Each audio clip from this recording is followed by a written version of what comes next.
বাংলাদেশের মানুষ নতুন করে স্বাধীনতার স্বাদ পাইছে, নতুন করে মুক্তির স্বাদ পাইছে। সেই গণ অভ্যুত্থানে তার সন্তান জীবন দিচ্ছে।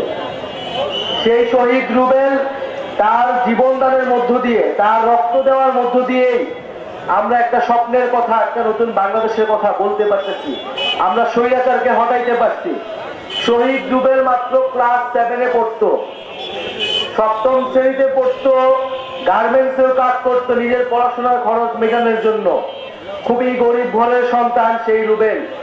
সেই রুবেলের কোনো প্রয়োজন ছিল না রাস্তায় নামার, সেই রুবেলের কোনো প্রয়োজন ছিল না পুলিশের বুলেটের সামনে নামার। কারণ এই আন্দোলনটা ছিল প্রথমে চাকরির আন্দোলন, যে চাকরিতে বৈষম্য হয়। শহীদ রুবেল হয়তো সেই পুরো জিনিসটাও বুঝতো না, কিন্তু ক্লাস 7-এর একটা ছেলে রাস্তায় নামছিল। কেন নামছিল? আপনারা নিজেদের কাছে প্রশ্ন করুন, নিজেদের বিবেকের কাছে প্রশ্ন করুন।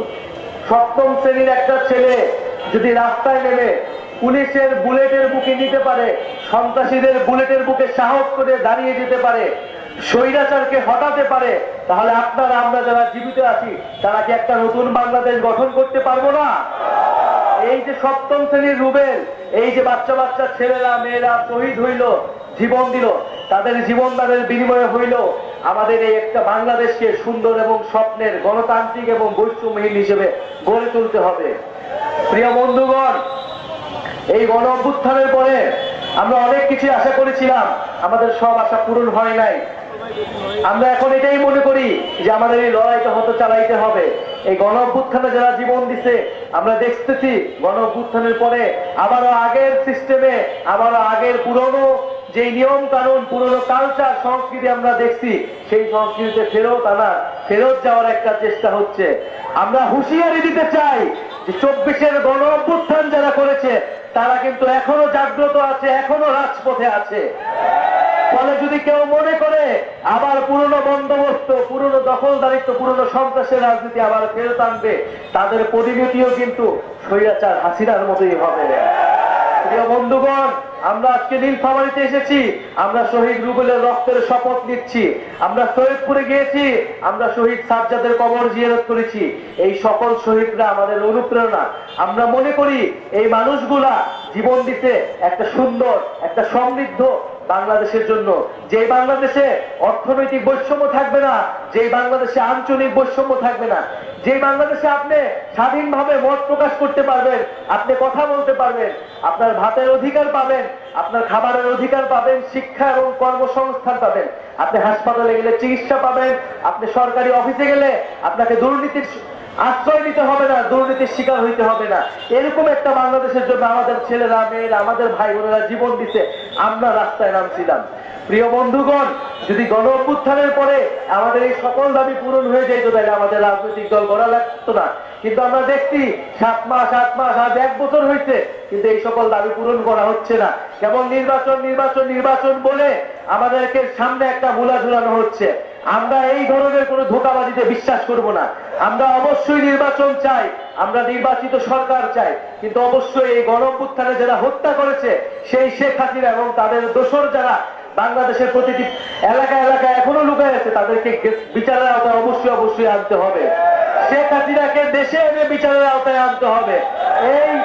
এই শেখ হাসিনার বিচার না হওয়া পর্যন্ত এই শহীদ রুবেলের বাবা, আমাদের সকলের মনে যে দাউ দাউ করে আগুন জ্বলতেছে, সেই আগুন কোনোদিন নিভবে না। প্রিয় বন্ধুগণ, আমরা বলছি মৌলিক সংস্কার হইতে হবে রাষ্ট্রের, সংস্কারের মধ্য দিয়ে নির্বাচনের দিকে যাইতে হবে। আমরা আরো বলছি বাংলাদেশে একটা নতুন সংবিধান লাগবে। যে আওয়ামী লীগের সংবিধান, যে মুজিববাদের সংবিধান, সেই সংবিধানকে ছুঁড়ে ফেলে দিতে হবে। সেই সংবিধান আপনারা আমার অধিকার রক্ষা করতে পারে নাই। সেই সংবিধান আমাদের যখন রাস্তায় মারা হয়েছে, আমাদের যখন গুম করা হয়েছে, আমাদের মানবাধিকার রক্ষা করতে পারে নাই। ফলে সেই সংবিধান, যে সংবিধান জনগণের সংবিধান নয়, সেই সংবিধান রাখার আর কোনো মানে হয় না। ফলে বন্ধুগণ, আমরা পুরো দেশব্যাপী দেশ গড়তে জুলাই পদযাত্রা কর্মসূচি হাতে নিয়েছি। আমরা প্রথমে উত্তরবঙ্গ এসেছি, রংপুর গিয়েছি, গাইবান্ধা গিয়েছি, আজকে নীলফামারী। কারণ আমরা মনে করি যে উত্তরবঙ্গ বৈষম্যের শিকার, এই উত্তরবঙ্গ থেকে আবু সাঈদ, শহীদ রুবেলরা দাঁড়িয়েছিল। ফলে উত্তরবঙ্গের প্রতি আমাদের আলাদা দায়বদ্ধতা আছে। সেই দায়বদ্ধতার জায়গা থেকে আমরা নীলফামারীতে আসছি। নীলফামারীর ইতিহাস অনেক সমৃদ্ধ, নীলফামারীর ইতিহাস লড়াইয়ের ইতিহাস। সেই নীল বিদ্রোহ থেকে আমরা নীলফামারীর কথা শুনি। বন্ধুগণ, এই গণ অভ্যুত্থানের মধ্য দিয়ে আমাদের নীলফামারী জেলায় আমাদের যারা বৈষম্য বিরোধী আন্দোলন করেছেন, আমাদের গণ অভ্যুত্থানে অংশগ্রহণ করেছেন, তারা আমাদেরকে সমর্থন দিবেন, সহযোগিতা করবেন। আমরা একটা নতুন দল করেছি, আপনাদেরকে কথা দিয়ে যাচ্ছি, আমরা খুব শীঘ্রই আপনাদের যে দাবিয়ে দেওয়া, আপনাদের যে আকাঙ্ক্ষা, আপনাদের যে প্রত্যাশা তরুণদের একটা রাজনৈতিক দল থেকে, সেই প্রত্যাশা আমরা খুব শীঘ্রই পূরণ করব। আর এটা ভাবার কোনো কারণ নাই যে রাজপথে তৃণমূলে কেবল একটাই দল আছে। বাংলাদেশে নতুন রাজনৈতিক শক্তির উত্থান ঘটেছে, নাগরিক পার্টির উত্থান ঘটেছে, তারুণ্যের উত্থান ঘটেছে, 24-এর শক্তির উত্থান ঘটেছে। এবং এই শক্তিকে অগ্রাহ্য করে বাংলাদেশ কেউ কোনো ধরনের ষড়যন্ত্র করতে পারবে না। বন্ধুগণ, আমরা এই নীলফামারীর পথসভা শেষে আমরা পঞ্চগড় যাব। আপনারা আমাদের এই পুরো যাত্রা আমাদেরকে সহযোগিতা করবেন এবং আমরা 3রা আগস্ট শহীদ মিনারে ঢাকায় বিশাল জমায়েত করব এবং আপনাদের যে সমস্যাগুলোর কথা, সেই সমস্যাগুলো নিয়ে আমরা ইস্তেহার দিব জাতির সামনে যে এইটাই জনগণের সমস্যা। এই সমস্যা সমাধানের জন্য জাতীয় নাগরিক পার্টি নাগরিকের মর্যাদা, ধর্ম বর্ণ নির্বিশেষে আপনাদের সকল অধিকার, দায় দরদ এবং বৈষম্যহীন বাংলাদেশ গড়বে, এই প্রতিশ্রুতি আপনাদেরকে দিয়ে যাচ্ছি। ইনকিলাব জিন্দাবাদ।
আমরা বাইরে হয়ে যাবো।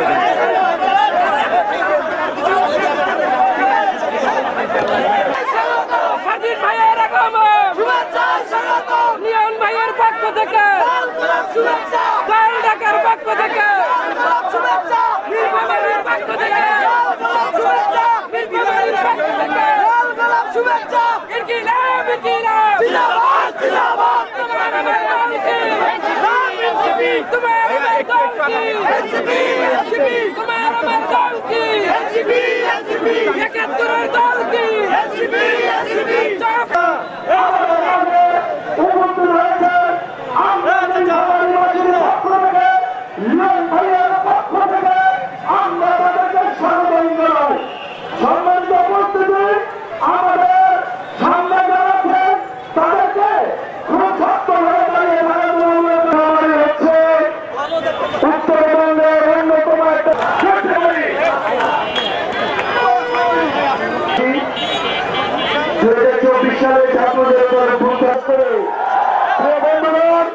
আমাদের দাবি হচ্ছে সংবিধানের কোন সিদ্ধান্ত আসবে ততদিন আমি অনেক বেশি কৃতজ্ঞ।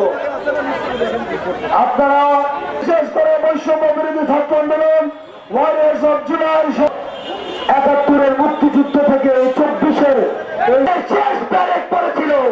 খুনি হাসিনার বিদায় ঘন্টা বেজে পুরো কথায় নেতা আছে। ইনকিলাব জিন্দাবাদ। জাতীয় নাগরিক পার্টি যে বাংলাদেশের প্রত্যেকটি জেলা এবং উপজেলায় আমরা আহ্বায়ক কমিটি করব। এই সংগ্রামী ছাত্র আজকে এখানে উপস্থিত হাজার মানুষ নীলফামারী জেলার লোক।